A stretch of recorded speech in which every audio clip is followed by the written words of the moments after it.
Bom dia! Estamos juntos novamente para mais um estudo do livro Porque o Amor é Importante. É nosso 10º encontro, gente. Todas as aulas estão gravadas, todos os encontros até agora, aqui no meu IGTV e também no YouTube. Alcione Andrade Oficial. Entrem lá, tem uma playlist com todos os nossos encontros, todas as aulas, para vocês colocarem tudo em dia. Que esse livro, gente, é demais. Muita gente me procura falando assim: Alcia, onde que eu encontro artigos, onde que eu encontro informações sobre a cama compartilhada, sobre colo não viciar, onde que eu encontro informações sobre que o colo não vicia, que eu preciso comprovar pro meu marido, aonde que eu encontro informações científicas que cama compartilhada não faz mal, é até bom para eu comprovar para minha mãe que tá enchendo meu saco, como que eu... Então assim, muita gente me procura para tudo isso. E aí a grande ideia desse, que eu sempre falo, gente, vão pro estudo do livro Porque o Amor é Importante.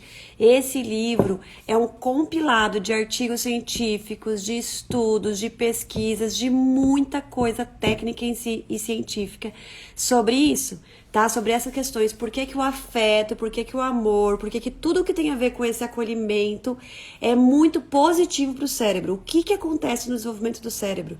Por que que a sociedade hoje é tão viciada, tão doente em questões externas, né, negativas?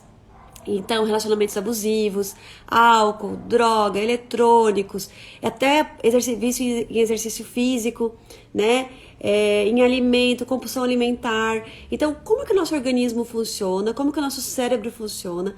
O que a gente precisa tanto que a gente está o tempo todo indo atrás e que se a gente olha aqui para as informações científicas, que a neurociência hoje comprova com cada vez mais qualidade, a gente consegue verificar que são questões, necessidades fisiológicas, cerebrais, orgânicas, né, do nosso próprio organismo, que a gente precisa atender, e aí o nosso cérebro vai atrás de qualquer jeito, aonde ele acha, ele se pega, né?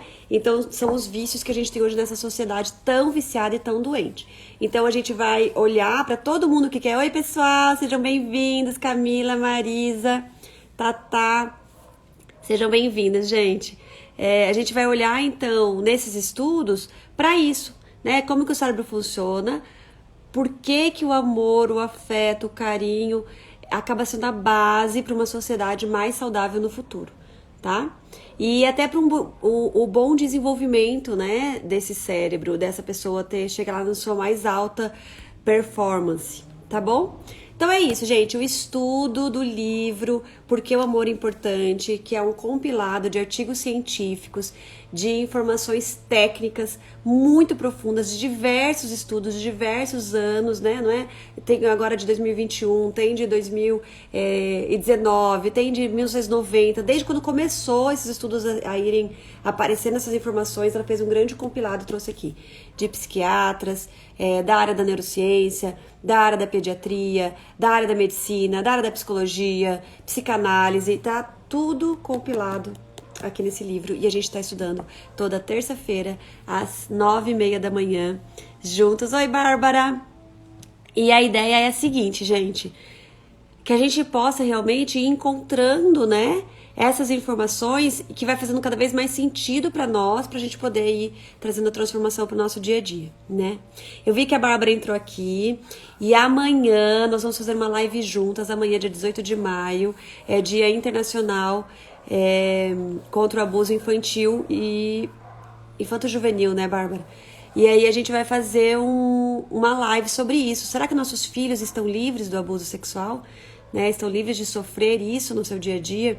Então a gente vai conversar um pouquinho sobre isso e entender o que são esses abusos, como eles acontecem e como que a gente pode evitar e ajudar ao máximo para que os nossos filhos estejam protegidos ou saibam lidar, né? Saibam se defender, se proteger e a gente também comece a ter um pouco mais de compreensão de como que tudo isso funciona, né? Os números hoje são gritantes, gente, é assustador, né? Então a gente precisa realmente olhar para isso com mais consciência. Não falar do assunto não vai fazer com que as coisas não aconteçam, né? Não olhar para o monstro não é fazer com que o monstro suma. A gente sabe disso. A gente precisa olhar, encarar e tá consciente e forte para lidar com esse monstro, né? Debaixo da cama ou que tá por aí na sociedade. Vamos lá, gente. Vamos lá. Primeiro eu vou pegar um cafezinho. Como é que tá o frio aí? Acho que a Bárbara tá aqui com a gente. Então, gente, esse estudo pra mim, muita gente fala assim, muita gente me escreve depois, não consigo assistir, só consigo assistir gravado. Não tem problema, tá? Não tem problema mesmo. Não, assim, pra mim estar aqui é muito importante, porque eu sei que depois vocês podem assistir e que também podem ouvir, né? Quem tem muita dificuldade de parar e poder ver, podem ouvir. Mas pra mim é importante porque é o meu compromisso, né? De parar e estudar de verdade, olhando cada parágrafo, conversando, comentando, vendo se eu tenho algum insight, se alguém mais tem algum insight. Porque eu começo a ler um livro, leio, devoro o livro, daí beleza, passo pra outro, né? E eu queria poder ler com calma mesmo. Então eu já li esse livro uma vez, desse jeito, devorei ele de uma vez só. Agora a gente vai lendo parágrafo por parágrafo. E tem coisas que eu leio e falo, nossa, não lembro de ter lido isso. Porque é isso, né? Passa tão rápido naquele contexto, naquele dia, não dei atenção, e daí a gente consegue ver com mais calma. Então, com certeza em Cianorte tá menos frio que aqui. Então vamos lá, gente. No último encontro a gente conversou, a gente tá no capítulo 3, tá?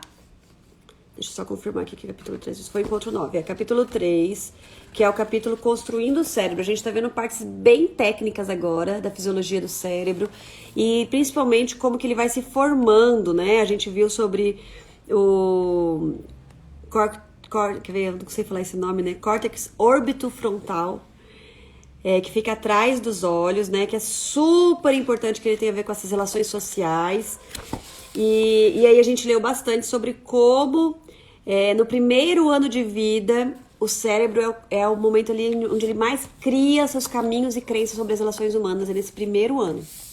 E aí, a partir desse primeiro ano, a gente já começa a perceber se a gente fez um bom trabalho ou não. Isso é tão interessante. Porque não é que a criança vai saber controlar seus impulsos ou não, mas ela já consegue entender as expressões faciais num nível não de medo, mas no nível...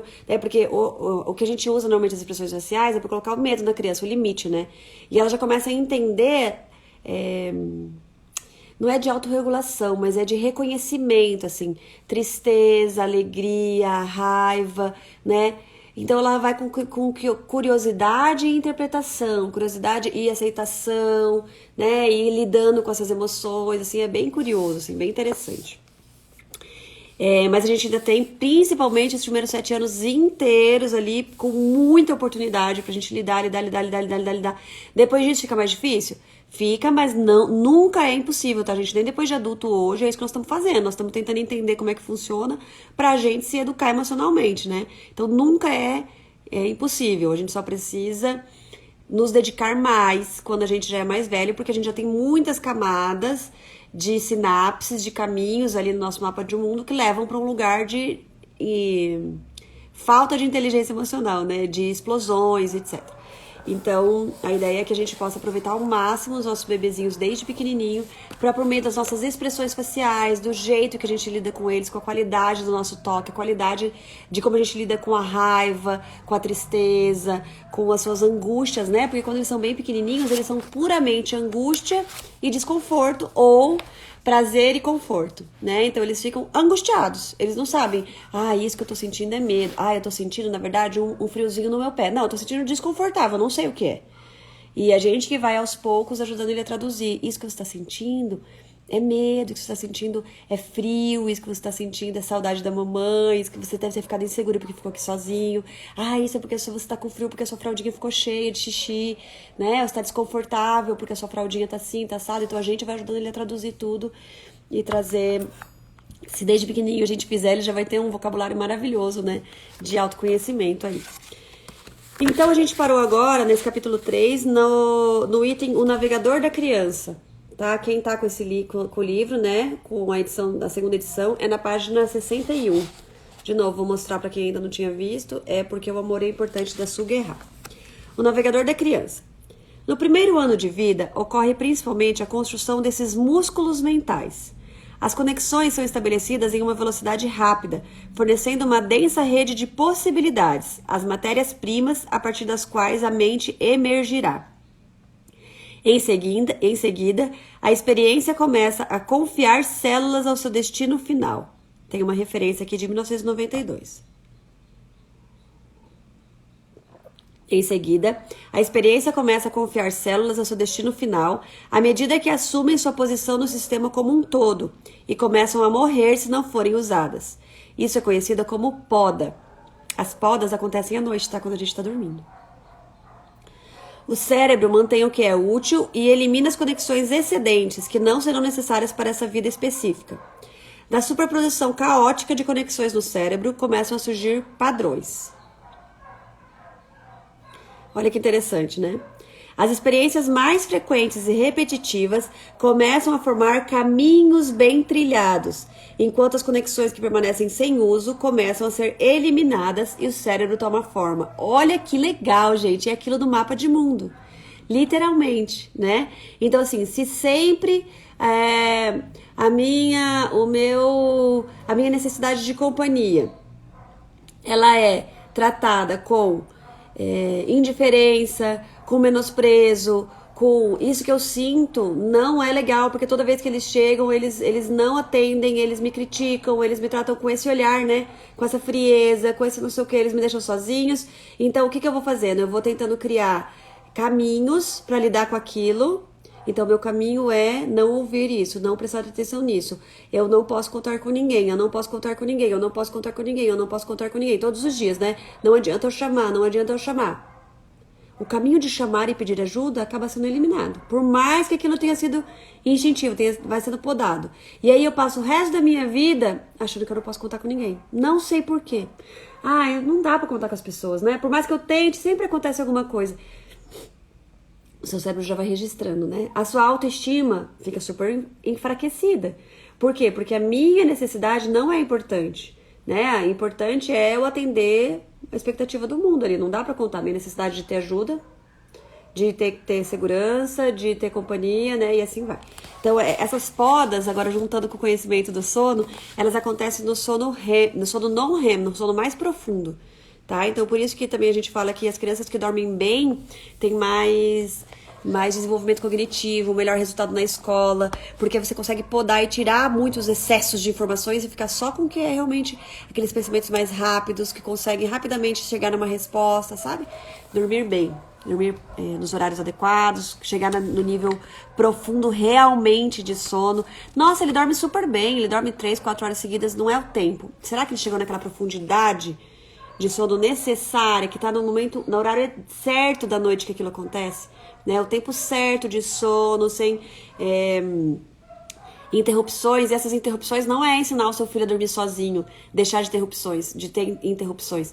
É você deixar o cérebro dele tão tranquilo que ele passa a ficar a noite inteira sem acordar, porque ele tem certeza que você tá lá, que não tem perigo, que tá tudo bem. Então, até para esses sonos de muita qualidade, precisa ter a segurança. Não é só dormir a noite inteira. Porque ele pode estar dormindo a noite inteira, ou seja, sem te chamar, mas o cérebro muito ativo, cuidando para você ter perigo. Não consegue chegar naquela profundidade adequada, de entrega total. E isso pode trazer dificuldade escolar, tá, gente? Não só escolar, lógico, mas aqui na escola que a gente se preocupa, né, com essas dificuldades. Isso ocorre ao registrar de modo inconsciente os padrões que se formam quando um grupo de neurônios é ativado simultaneamente. Neurônios individuais não são capazes de estabelecer padrões. Os padrões são formados pelo conjunto de neurônios conforme eles entram em atividade, respondendo um ao outro e aos estímulos ambientais, e em seguida cessando gradualmente a sua atividade, criando um coquetel de conversas no cérebro. Tem uma citação de 1996. É durante esse momento em que uma região do cérebro se torna metabolicamente ativa, que contribui para o repertório comportamental do indivíduo. Outra referência de 2001. Sugerindo que nossa inteligência social seja particularmente sensível às experiências que temos entre os 6 e 18 meses de vida. 6 meses e 1 ano e meio. Gente, se a gente soubesse de tudo isso, né? Antes dos nossos filhos terem essa idade, aproveitem mamães que estão gestantes com bebês bem pequenininhos. Uma vez que os neurônios são formados em padrões, eles podem ser usados para organizar experiências e tornar as interações com os outros mais previsíveis. Como Daniel Siegel colocou, o cérebro é uma máquina de antecipação. Ele citou Siegel em 1999. Ele é projetado para nos ajudar a navegar por nosso caminho, fornecendo expectativas dos prováveis desfechos e registrando informações sobre o nosso meio. Na verdade, o cérebro do bebê começa lentamente a categorizar suas experiências com outras pessoas, ao perceber inconscientemente quais são suas características comuns, o que acontece uma e outra vez. Se seu pai toda noite chega correndo em casa, bate a porta, levanta-o rapidamente e beija-o no nariz, o bebê vai começar a formar uma expectativa de que é isso que os pais fazem.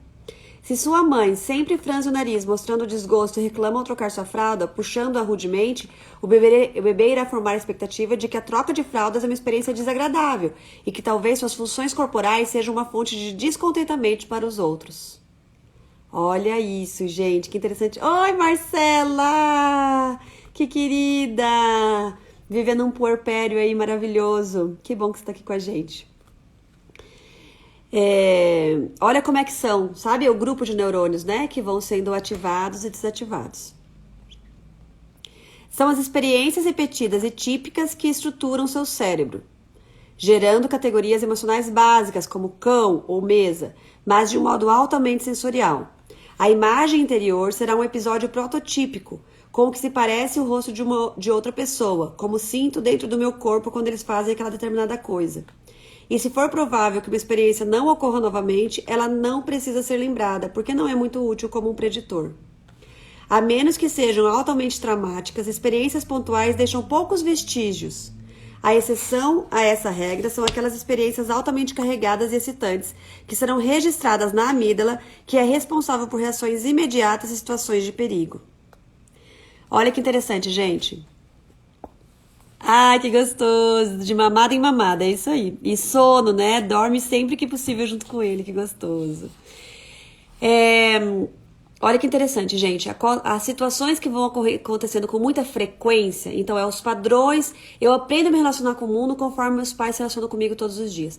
Ai, meu Deus, eu errei, não sei o que, não sei o que. Tudo bem, se de uma vez ou outra a gente acaba sendo rude, uma vez ou outra a gente acaba escorregando, uma vez ou outra a gente acaba sendo grosseiro, uma vez ou outra. Ok, a gente pede desculpa, a gente vai lá, né, e volta e vai olhar pros nossos sentimentos, etc. Uma vez ou outra eu tô ali na correria, não vejo minha criança, passo por cima dela, não fisicamente, né, tô falando emocionalmente, psicologicamente, ok. Mas são os padrões que a gente faz no dia a dia, são as coisas que a gente faz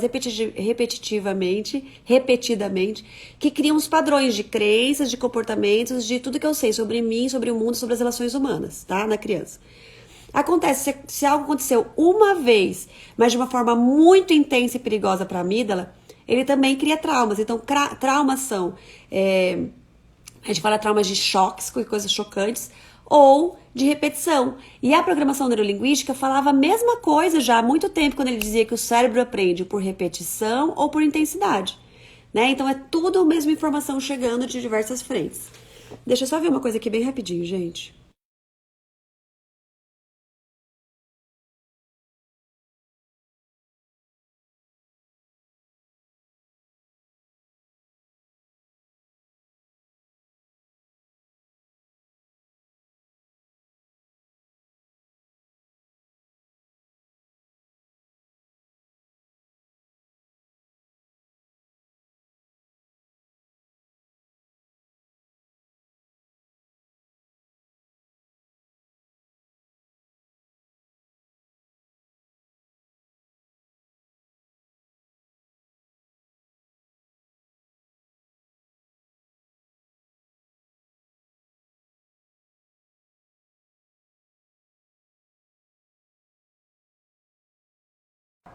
Ai, obrigada. Nossa, tava mudo ainda.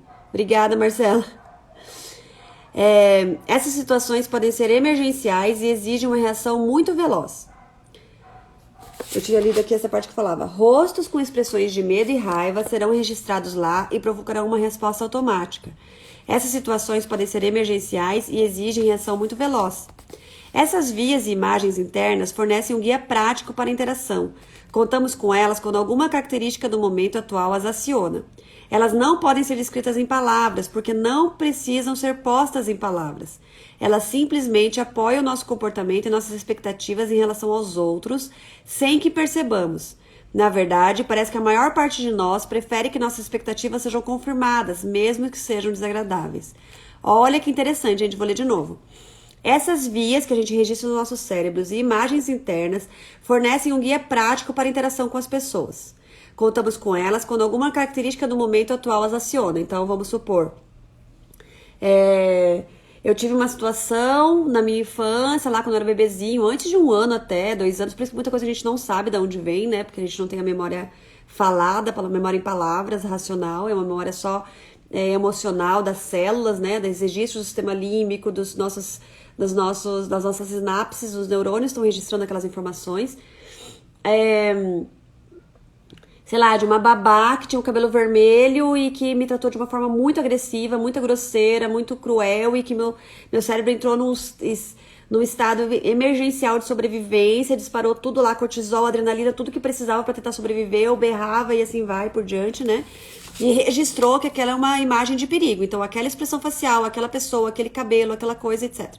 Depois disso, nós contamos com essas imagens, com esses registros que tem a ver com sobrevivência, para nos ajudar a continuar sobrevivendo no mundo. E aí, não sei por que pessoas de cabelo vermelho trazem em mim algum desconforto, alguma coisa que me deixa, né, desconfortável agora depois de adulto. E ele fala, contamos com ela como alguma característica do momento aciona aquele caminho neural de sobrevivência. Elas não podem ser descritas em palavras, porque não precisam ser postas em palavras. Elas só precisam nos ajudar a sobreviver. Elas simplesmente apoiam nosso comportamento e nossas expectativas em relação aos outros sem que percebamos. E olha que interessante, parece que na maior parte das vezes, maior parte de nós prefere que nossas expectativas sejam confirmadas, mesmo que sejam desagradáveis. A gente prefere não estar errado. Então, muitas vezes a gente até fica... a gente fala que inconscientemente a gente vai convivendo com situações que comprovam as nossas crenças, sabe? Vai buscando, assim, a gente vai caminhando pelo mundo que a gente conhece. Eu conheço pessoas que as pessoas são perigosas, então meio que eu procuro essas pessoas, sabe? Para confirmar as minhas crenças. No entanto, os seres humanos desenvolveram uma maneira de rever essas imagens internas se as circunstâncias mudarem. Essa é a opção da autoconscientização consciente, que é oferecida pelo córtex pré-frontal e cingulado anterior. Essas partes do cérebro nos capacitam a reter nossos pensamentos e emoções, estendendo-os no tempo, o que nos possibilita refletir sobre a experiência e considerar alternativas antes de agir. Por exemplo, a imagem interna e o sentimento de repulso e rejeição, que são desencadeados por uma troca de fraldas, podem persistir em situações posteriores que acionam o mesmo conjunto de neurônios, sendo talvez desencadeados por um enema no hospital, vamos supor. Em vez de reagir de modo automático a esse gatilho, o córtex pré-frontal pode pressionar um botão de pausa e considerar ser realmente tão vergonhoso e repugnante quando se trata de um procedimento necessário para proteger a saúde do indivíduo. Tá? Então é esse lugar que a gente tem de conscientemente nós podermos ir nos desenvolvendo nessa busca de, opa, eu tenho essa reação automática, que muitas vezes eu não sei de onde vem, mas espera aí, será que eu preciso agir desse jeito, né? Mas tudo isso precisa ser conscientemente, ter vontade de, né? É muito interessante que a programação neurolinguística também fala assim, não fala que você não consegue, fala que você não quer. É mais honesto com você mesmo. Por quê? Porque essa nossa vontade faz com que a gente também possa refazer alguns caminhos neurais. E precisa de muito empenho. Então, muita vontade. Mas estou no caminho, né? Eu ainda não consigo, mas estou no caminho. Então, essa busca precisa ser consciente. Não adianta a gente só culpar os nossos pais, culpar a nossa educação e continuar agindo de forma reativa o tempo todo, né? Tá. O poder da imagem. Conforme o córtex orbitofrontal começa a amadurecer próximo do final do primeiro ano de vida, do período da primeira infância até ao redor dos 18 meses de idade, a criança começa a desenvolver uma capacidade de armazenar imagens. O córtex orbitofrontal tem neurônios especializados em reconhecer rostos, enquanto outra parte do cérebro, que é o lobo temporal, que também começa a amadurecer, processa o aspecto visual de rostos.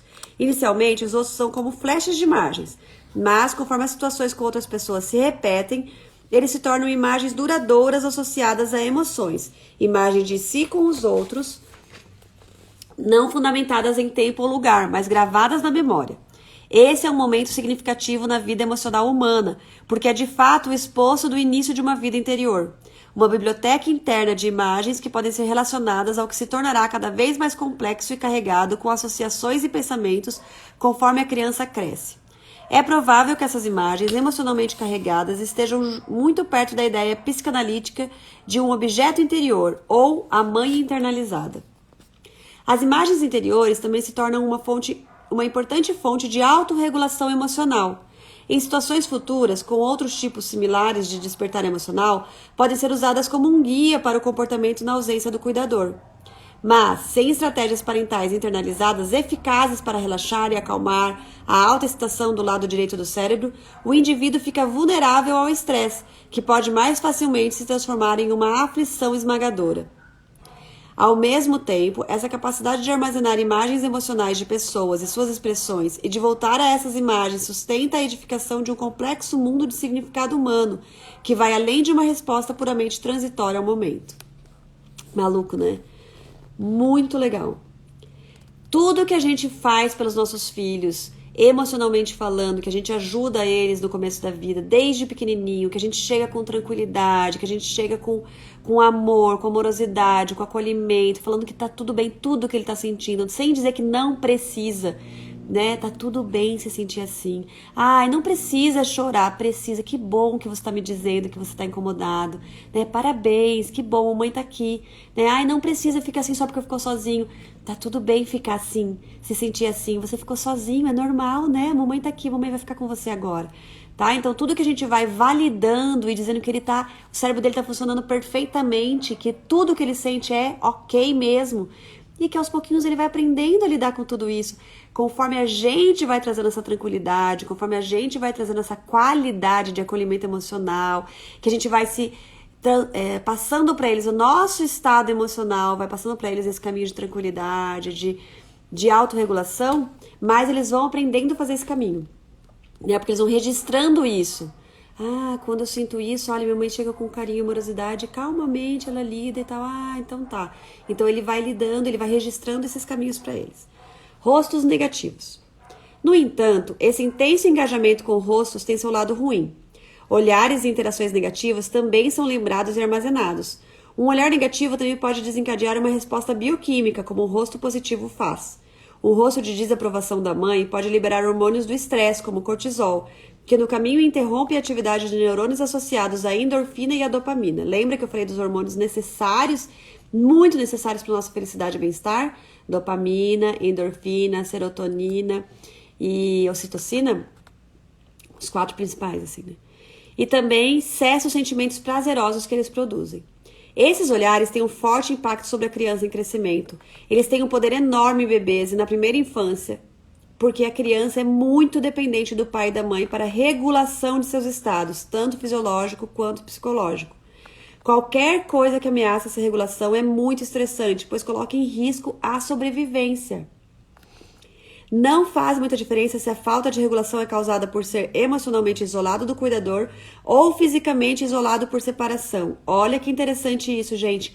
Não faz muita diferença no desenvolvimento da criança se a sua falta de regulação emocional é causada por ser emocionalmente isolado do cuidador ou fisicamente isolado por separação. Ou seja, isso John Bowlby percebeu no seu estudo sobre teoria do apego. Não faz muita diferença se a criança se sente sem autorregulação externa, sem ninguém do lado dela para ajudar ela a se autorregular. Não faz diferença se isso é causado porque ela foi separada fisicamente, ou seja, se ela está longe dos pais, como aconteceu na Segunda Guerra com as crianças que ficaram órfãos, ou se ela está presente fisicamente, mas separada emocionalmente. A falta dessa autorregulação, o impacto que acontece é o mesmo. Olha que forte isso, gente. Eu tô o dia inteiro com meu filho. Será? Será que nós estamos o dia inteiro com eles emocionalmente conectados ou só fisicamente? O que não faz muita diferença para o desenvolvimento do cérebro. Olha só. O que uma criança pequena precisa é de um adulto que esteja emocionalmente disponível e sintonizado o suficiente para ajudá-la a regular seus estados. Eu vou ler de novo, gente. Não faz muita diferença se a falta de regulação é causada por ser emocionalmente isolado do cuidador ou fisicamente isolado por separação.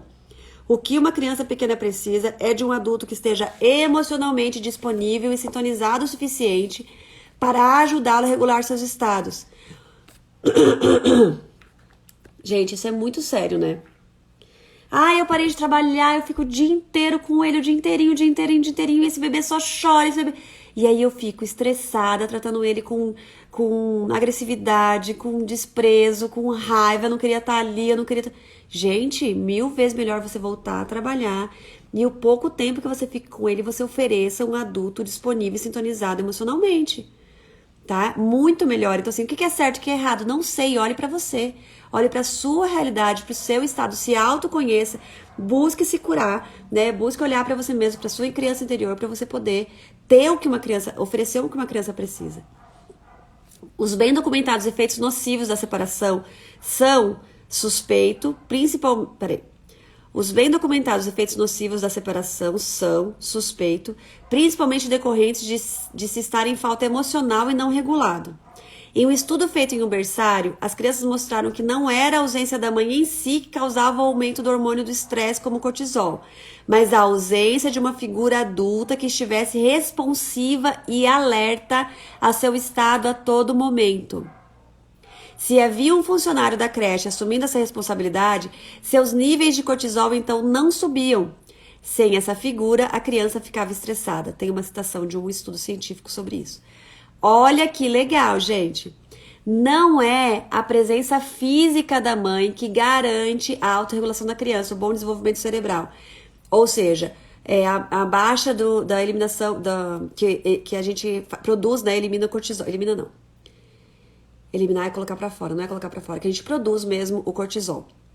Não é a presença física da mãe, é a presença de um cuidador conectado emocionalmente com esse bebê, que vai ajudá-lo, ó, que esteja responsivamente e alerta seu estado a todo momento, tá? Liberação, isso, obrigada, Bárbara, não é eliminação, é liberação do cortisol, muito obrigada.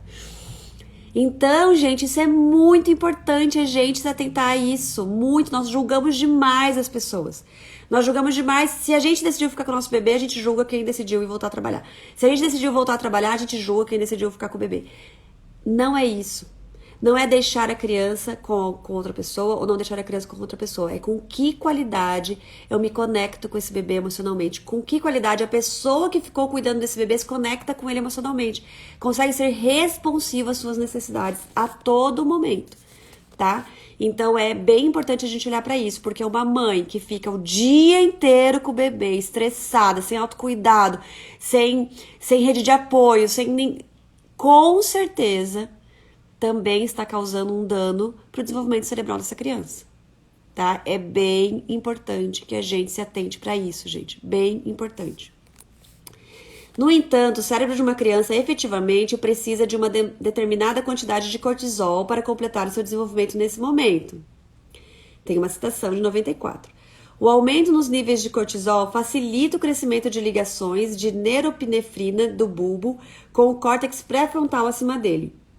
Essa entrega de neuropinefrina ajuda o córtex orbitofrontal a amadurecer ainda mais na primeira infância, aumentando o fluxo sanguíneo para a área e formando conexões por meio do hipotálamo com o sistema nervoso parasimpático.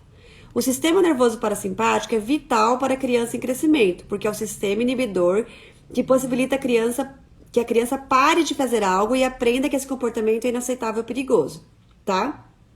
Então, o sistema simpático vai no impulso de tudo e o parasimpático é o que faz a gente, inibe e regula, tá? À medida que a criança explora seu mundo doméstico local, os pais emitem uma proibição, como não faça isso, a cada 9 minutos em média, uma citação de 94. Para a criança pequena, isso é preocupante. Elas já não podem mais fazer tudo o que querem. Há perigos em cada esquina, há limites para sua alegre exploração do mundo. Ela descobre que os pais maravilhosos com quem passava 90% de seu tempo em interações positivas durante a primeira infância, até os 3 anos, eles chamam de primeira infância aqui nesse livro, esforçando-se para entrar em sintonia com seus humores, agora podem estar terrivelmente não sintonizados. Os pais transmitem isso pelo tom frio de sua voz e seus olhares negativos. Como na técnica de sussurrar aos cavalos, os pais da criança a colocam na linha ignorando-a friamente. Os pais ativamente retiram sua sintonia e transmitem à criança que ela precisa se encaixar às normas do grupo ou será socialmente isolada. Para uma criatura altamente social como a criança humana, ainda mais do que o cavalo, esta é efetivamente uma punição.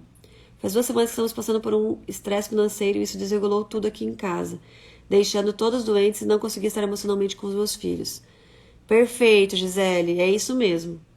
A gente fica totalmente desregulado e a gente com certeza adoece, né? Quando a gente tá realmente em situações de estresse, imagina 2 semanas em situações de estresse, é muito tempo, né? E as crianças sentem, né? Com certeza eles sentem e eles se conectam com a gente na nossa dor, né? Nessas situações, Gisele, o que eu diria pra você é fale pra eles.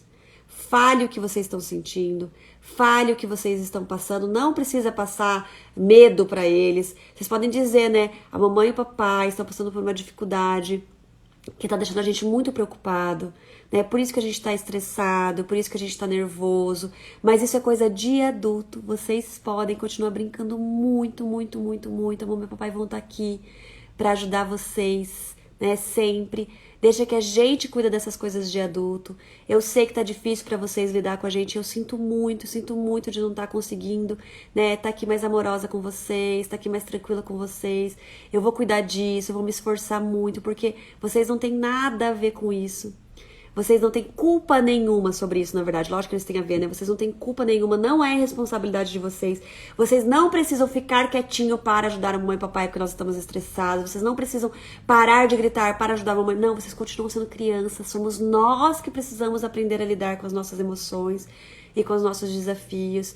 E a mamãe vai se esforçar muito para fazer isso. E vocês estão sendo um grande apoio pra mim, porque eu olho pra vocês e vejo o quanto é importante eu aprender a lidar com essas emoções, que a mamãe não aprendeu, que o papai não aprendeu. Então, por favor, continuem com as brincadeiras de vocês, continuem com o jeitinho de vocês, que é maravilhoso e que tá tudo bem ser assim e continuar assim. O problema é que a gente fica nervoso, fica estressado e ainda joga em cima da criança uma culpa que não é dela, né? Vocês também não colaboram, porque olha como é que tá essa casa, porque olha isso, porque eu só pedi uma vez, porque...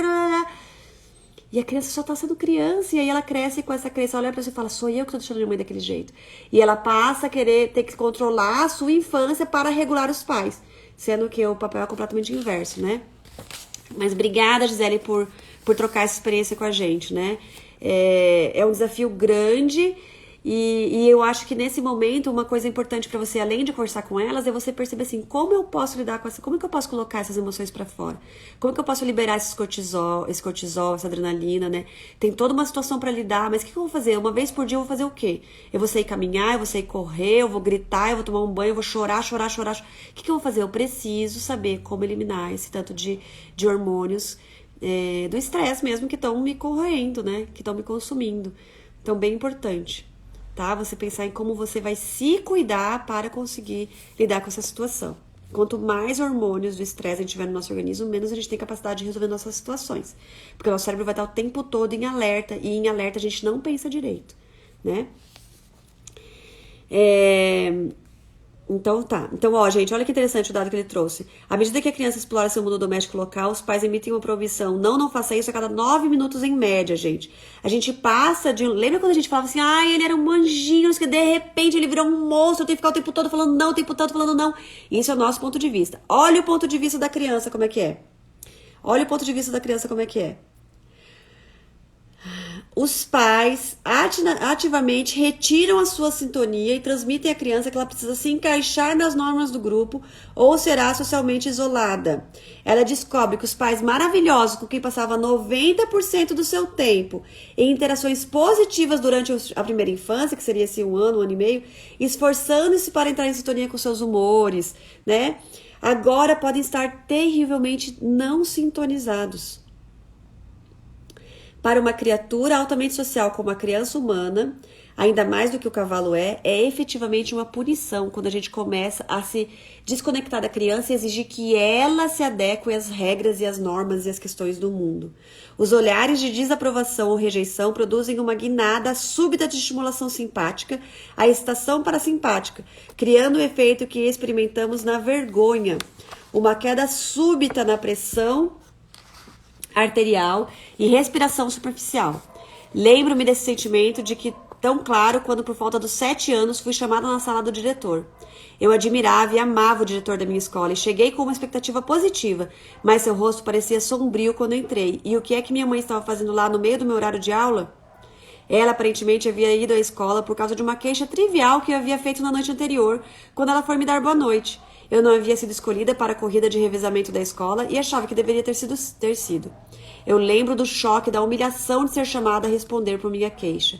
Senti o sangue saindo de meu corpo e me senti extremamente fraca e enjoada, como se as coisas momentaneamente estivessem escurecido. Agora tenho consciência de que o que provavelmente aconteceu foi que as conexões entre o meu córtex orbitofrontal e meu nervo vago, via hipotálamo, foram fortemente acionados por minha vergonha e a minha excitação simpática tomou uma súbita queda livre. Quem não lembra de situações assim, gente? Onde a gente simplesmente parece que entra em choque, né? Gela o corpo inteiro e você fala, caraca, morri, o que vai acontecer agora? A vergonha é uma dimensão importante da socialização, mas o que importa é igualmente a recuperação da vergonha. É igual o trauma, gente. Situações só são traumáticas de verdade se a gente não ajuda a criança a sair daquilo depois. Se a gente não regula ela depois. Ao que parece, é importante ter uma dose de cortisol, mas uma overdose é extremamente inútil, conforme discutirei em um dos capítulos a seguir. Assim como a criança produz cortisol em resposta aos ossos dos pais, a dispersão de cortisol também depende de uma expressão alterada no rosto dos pais. A jovem criança não pode fazer isso sozinha. Por isso, se os pais não restaurarem a sintonia e a regulação, a criança pode permanecer presa em um estado de excitação. Os benefícios de cortisol ao ajudar o córtex orbitofrontal a inibir a excitação emocional podem então ser perdidos. Olha que legal. Assim como a criança produz cortisol em resposta ao rosto dos pais, ou seja, não mexe aí, né? Ou olha para ela com uma cara de desaprovação com a coisa, ela produz o cortisol lá, opa, perigo e tal. A dispersão de cortisol também depende de uma expressão alterada no rosto dos pais. Tudo bem, filha, não tem problema, tá tudo bem, você está experimentando. A mamãe reagiu assim que a mãe ficou assustada que você podia se machucar, mas você é uma criança. É normal você ter vontade de colocar a mão aí. É normal, vem aqui com a mamãe, tá tudo bem. Dispersou o cortisol, tá? A jovem criança não pode fazer isso sozinha. Por isso, se os pais não restaurarem a sintonia e a regulação, a criança pode permanecer presa em um estado de excitação. Os benefícios do cortisol ao ajudar o córtex orbitofrontal a inibir a excitação emocional podem, então, ser perdidos. Crianças hiperativas, TDAH, vários rótulos que a gente começa a colocar na criança, vários diagnósticos que a gente começa a descobrir na criança, depois, sei lá, dos seus 3, 4, 5, 6 anos, pode ter sido caminhos que o seu cérebro encontrou para sobreviver. Muita adrenalina e muito cortisol o tempo inteiro, porque ele tem que estar alerta o tempo inteiro, porque ninguém ajudou ele a regular isso depois. Sabe quando você chama a atenção da criança e daí a criança para, mas, por exemplo, a Aurora, quando ela não dorme de tarde, quando ela não tira o cochilo dela, ou seja, ela tá lá, né, a adenosina veio, ficou muito alta e o corpo fala, putz, tá na hora de descansar. E aí eu não dou condições para descansar, ou seja, o almoço não saiu na hora, as meninas estão aqui brincando, não tem ninguém para ficar com a Martina, eu levo a Aurora pro quarto, mas daí a Martina vai querer brincar, eu não consegui estruturar por algum motivo naquele dia, não deu certo e a Aurora não dormiu. Por que ela não dormiu? Daí, a hora que o cérebro dela percebeu, opa, tô cansada, mas não é pra dormir, você tem que continuar acordado, ó, não tem condições pra dormir. Libera cortisol pra ficar acordado, vai lá, produz cortisol pra inibir o efeito do sono, né, pra ela conseguir ficar acordada, e ela entra em atividade, e a gente fala, ai meu Deus, agora ela começou a lutar contra o sono. Não, ela não tá lutando contra o sono, o organismo dela tá sobrevivendo. Então ela vai lá, liberou cortisol, liberou adrenalina e tal, não sei o que, pra sobreviver. E aí ela vai até de noite sem dormir. Ontem aconteceu isso. E aí, no fim da noite, o que ela fazia? Ela pegava a comida e jogava no chão. O corpo dela já não sabia mais o que fazer com aquele tudo de hormônios que estava ali sobrecarregado, que estava fazendo mal pro organismo dela, aquela angústia que ela estava sentindo, aquele cansaço, aquele tudo, e ela jogando no chão. E eu cheguei e falei, Aurora de Deus! Aí ela me olhou assim com aquela cara, daí eu falei, filha, olha a sujeira que ficou no chão. Aí ela ficou me olhando, daí eu falei, tá tudo bem, meu amor, você tá cansada. O seu corpinho tá muito cansado. Vamos ajudar a mamãe a recolher aqui pra gente poder descansar rápido. Tá tudo bem. Abracei ela e falei, tá tudo bem. Mas, gente, minha raiva na hora de ver aquele chão sujo. Eu respirei fundo, pensei nisso, falei, fui eu que não dei condições pra ela dormir, ela não tem culpa de não ter dormido, ela não tem culpa de estar nesse estado. Você sabe que ela fica assim, ela fica batendo na Martina quando ela tá assim. Quando ela não dormiu de tarde, chega à noite, ela chega perto da Martina, puxa o cabelo da Martina, bate na Martina, sabe assim? E aí me dá muita raiva, e eu sempre penso, não é culpa dela, não é culpa dela, não é culpa dela, não é culpa dela. Mas qual que normalmente seria a minha reação automática? Ficar brigando com ela, ficar brigando com ela. Ok, se eu fizer isso um dia, outro dia, mas se eu fizer isso sempre, o cérebro dela não vai mais saber sozinho, né? Ele não vai saber como é que ele diz, ele entra nesse lugar, até vou pegar a frase certa que eles falaram ali.